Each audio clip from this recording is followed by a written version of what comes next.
안녕하십니까.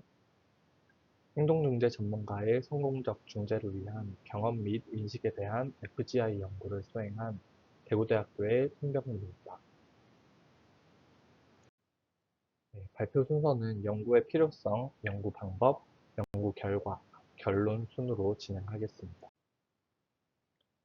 과거에는 문제 행동으로 흔히 알려져 있던 도전적 행동은 사회에 대한 장애인의 부적응에 대한 결과물이라는 관점에서 벗어나 적절하지 못한 행동이 행동을 하는 당사자 장애인 주변의 사회적, 물질적 환경, 그리고 환경 구성원들과의 관계 등의 이런 여러 다양한 영향으로 인한 표현이라는 관점을 지향하며 생긴 용어입니다. 이러한 도전적 행동이란 행동을 하는 사람이나 타인의 신체적인 안전을 심각하게 해할 가능성이 있는 행동으로서 행동의 강도, 빈도, 기간의 측면에서 지역사회 시설을 이용하는 데 심각한 제약을 불러일으키는 행동을 의미합니다. 구체적으로는 이 표에서 보시는 바와 같이 자기 자신의 특정 신체 부위를 때리거나 꼬집는 등의 자해 행동, 그리고 타인을 신체적 또는 언어적으로 공격하는 행동, 기물 파손과 같은 파괴 행동, 소리 지르기, 울기 등과 같은 일상생활을 방해하는 행동 등이 이에 해당합니다. 도전적 행동은 신체적, 정서적, 사회적 성취에 대한 부정적인 영향을 미치기도 하고 이 행동을 하는 그 당사자의 삶의 질 저하뿐만 아니라 가족이나 교육 및 재활 관련 서비스 제공자의 삶의 질 저하를 불러일으키며 긴급한 상황에 뒤따르는 신체적 제약으로 인해 심각한 인권 침해가 발생할 수 있게 하는 원인이 되기도 합니다.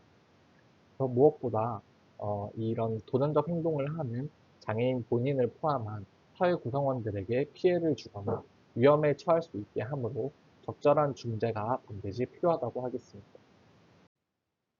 2017년 12월 교육부에서 발표된 제5차 특수교육 발전 5개년 계획에서는 처음으로 특수교육 대상자의 문제행동에 대한 효율적 대처를 위해 치료지원 전담팀이라는 용어를 사용하며 이 팀을 운영하여 개별 차원의 집중 지원을 강화하는 안을 명시하였습니다. 교육부는 2018년 특수교육 운영계획부터 특수교육 대상자의 도전적 행동을 대처하는 행동중재 방법으로 긍정적 행동 지원을 명시하였고 17개 시도교육청의 특수교육 운영계획 또한 18년 이후부터 긍정적 행동 지원을 명시하며 특수교육 대상자의 행동 지원 관련 정책을 수립 및 시행해 왔습니다. 국립특수교육원이 조사하고 교육부에서 발표한 2023 특수교육 연차보고서에 따르면 행동중재 거점 지원센터 7개소를 지정하여 운영 지원을 하고 있고 각 시도 교육청을 중심으로 도전적 행동중재를 위한 교사 연수 및 행동중재 전문가 양성 과정 등을 시행하며 행동지원 지원 체계 구축을 위해 힘쓰고 있습니다. 민간 차원에서도 이러한 필요성에 발맞춰 대학을 중심으로 학사 및 석사 과정을 신설하여 행동중재 전문가 과정을 양성 및 운영하고 있습니다. 그러나 이렇게 양성된 행동중재 전문가가 현장에서 어떤 경험을 하였는지 또 행동중재 컨설팅의 질적 측면에서 어떠한 영향을 미치고 있는지 등은 아직 파악되지 못하고 있는 실정입니다. 따라서 본 연구는 행동중재 전문가들의 경험에 대한 초점 집단 인터뷰를 실시하여 향후 행동중재 전문가가 성공적인 행동중재를 위해 어떤 점들을 중시하여야 하는지 파악하고 그 방향성을 제시하고자 합니다. 네, 연구 방법 말씀드리겠습니다. 연구 방법은 이 초점 집단 인터뷰 FGI로 실시되었는데요. 이 면담에 참여하는 연구 참여자는 총 10명으로 구성되었습니다. 이 연구 참여자는 2023 한국행동분석학회 동계학술대회에 참석하여 저희 연구진과 컨택을 하게 된 행동중재 전문가 2인 및 기존에 저희가 친분이 있던 그 행동중재 전문가 2인 총 4인을 통해 선정 기준을 충족하는 그런 분들을 점차 이렇게 추천받아서 연구 참여자를 구성하게 되었습니다. 그래서 선정 기준은 행동중재와 관련한 대학원 과정을 이수하고 관련 자격을 보유하고 있으면서 현장에서 2년 이상 컨설팅 과정에 참여한 경력이 있는 자로 설정했습니다.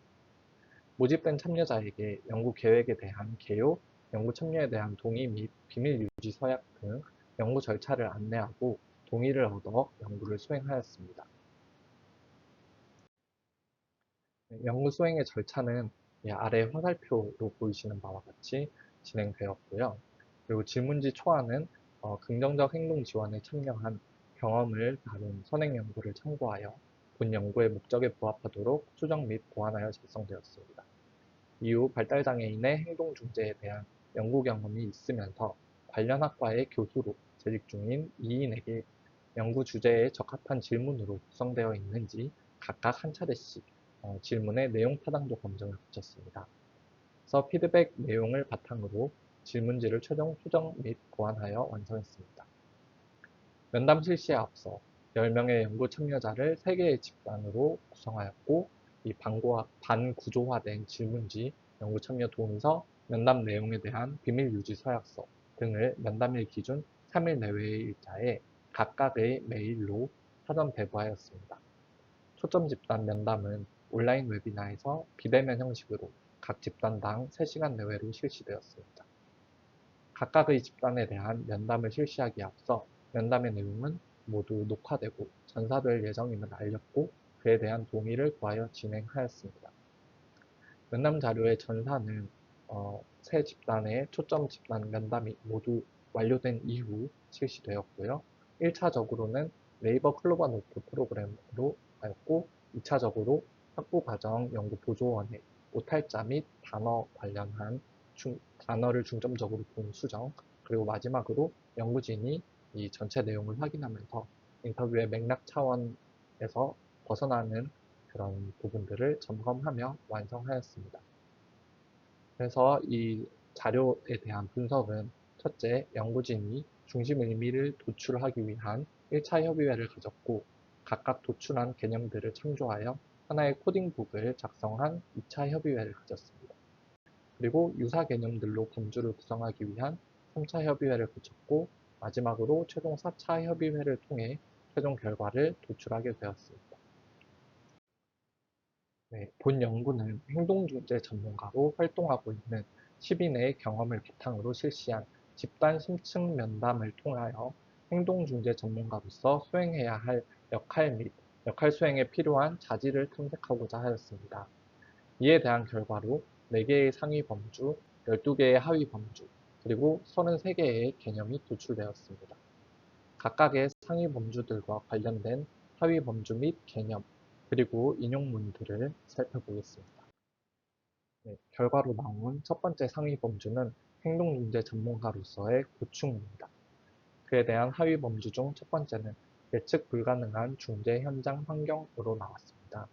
연구 참여자들은 예측 불가능한 중재 현장 환경에서 기인하는 고충이 많다고 하였는데요. 특히 학교 환경에서 행동중재 전문가가 학교 내 구성원이 아니라 초청되어 컨설팅에 참여할 경우에는 중재 적용에 굉장한 어려움이 있음을 경험하였습니다.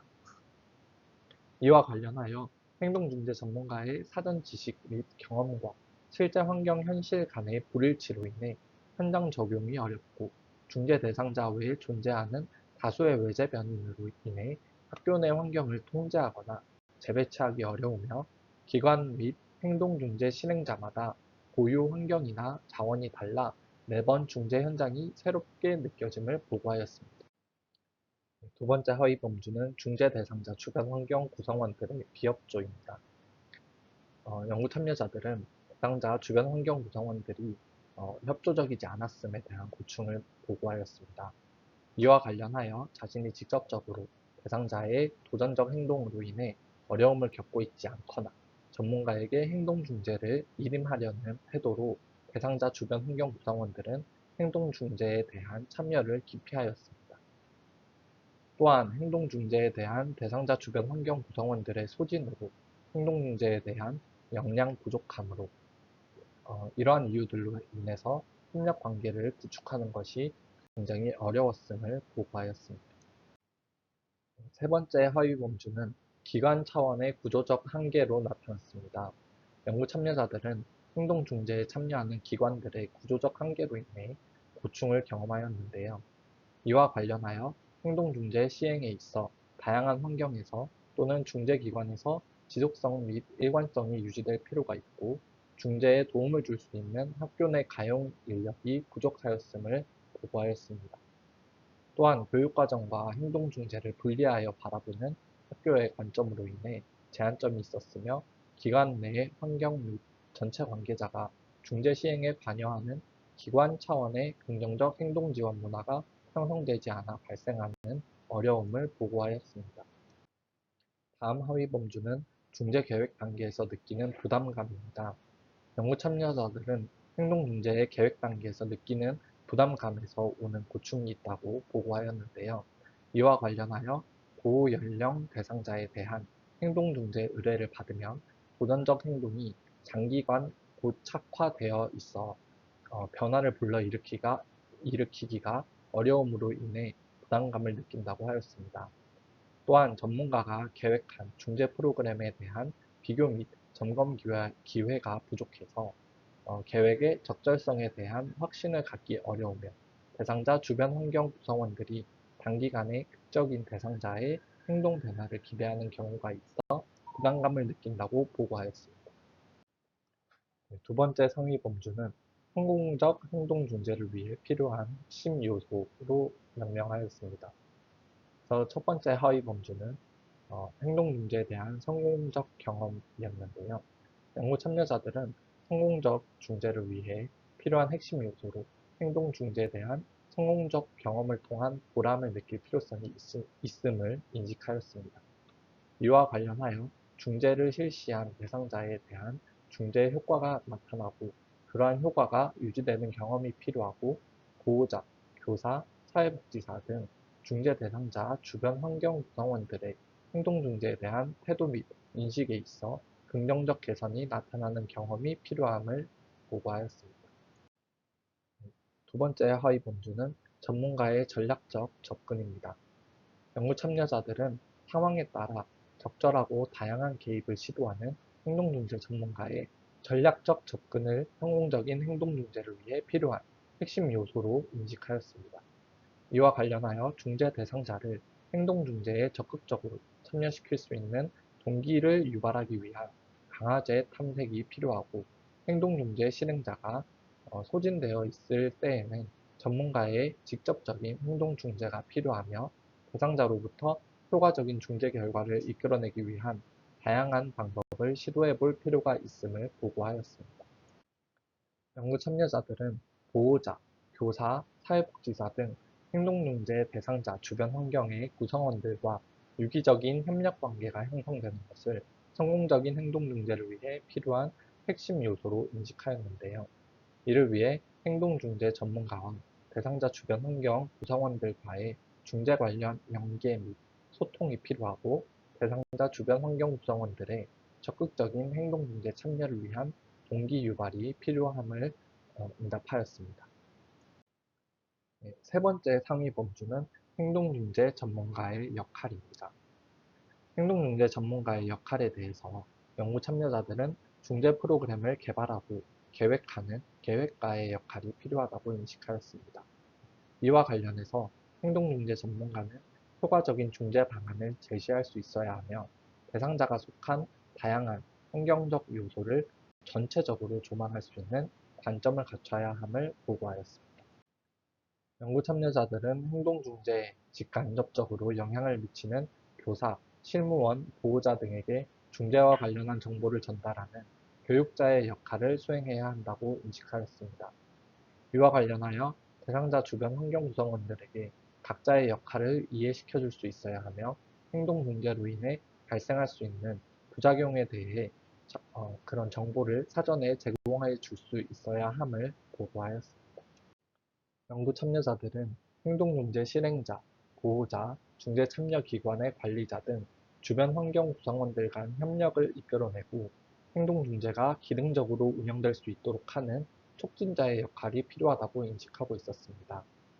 이와 관련하여 대상자가 속한 모든 환경의 구성원들 간 신뢰를 기반으로 한 원활한 협력과 연계가 이루어지도록 할 수 있어야 하고, 기관 관리자들의 행동중재에 대한 관심과 참여를 유도할 수 있어야 하며 소진되어 있는 대상자 주변 환경 구성원들에게 심리적 지원을 제공할 수 있어야 함을 보고하였습니다.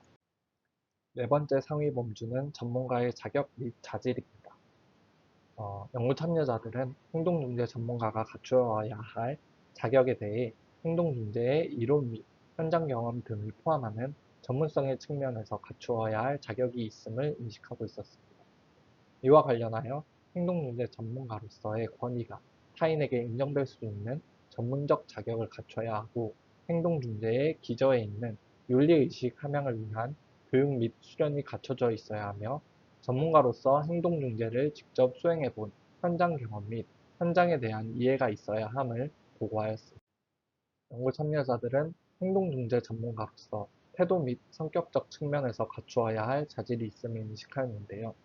이와 관련해서 행동중재 전문가는 다양한 돌발 상황에 노출될 수 있고 다수의 관계자들과 협력관계를 구축해야 하기 때문에 감정 기복이 적어 평정심을 유지할 수 있는 능력이 있어야 하며 대상자의 도전적 행동에 대해 긍정적으로 변화할 수 있다는 가능성을 탐색하는 긍정적 태도를 갖추어야 한다고 하였습니다.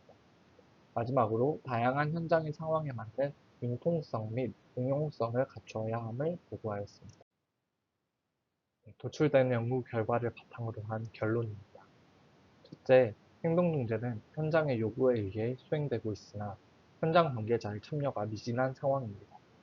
또한 성공적인 행동중재를 위해 대상자 및 주변 환경 구성원 모두의 협력이 필수적이므로 지금보다 적극적인 현장의 참여가 필요하다고 하겠습니다. 둘째, 행동중재 전문가의 측면에서도 중재 환경에 대한 선행 지식과 경험 획득, 전문가 간 네트워크 활성화를 통한 다양한 사례에 대한 간접 경험 획득 등 전문가 스스로가 전문성을 유지 및 보수하는 노력이 필요하겠다고 하겠습니다. 셋째, 행동중재 전문가는 다양한 역할을 수행하고 있는 것으로 나타났습니다. 그러나 행동중재는 팀 차원의 접근 방식이 중요한 만큼 전문가들은 효과적인 프로그램을 계획하고 팀원들에게 교육하며 계획된 프로그램이 잘 운영될 수 있도록 촉진하는 역할에만 집중해서 효율적인 팀 운영을 도모해야 할 필요성이 있겠습니다. 넷째, 행동중재는 환경, 기관, 주변인들의 지속적이고 일관적인 연계가 필요합니다. 이를 위해 안정적이고 질 높은 중재를 제공하기 위해서는 교육 및 복지 제도의 차원에서도 행동중재를 지원할 수 있는 제도 개선이 필요하다고 하겠습니다. 이상으로 발표 마치겠습니다. 경청해 주셔서 감사합니다.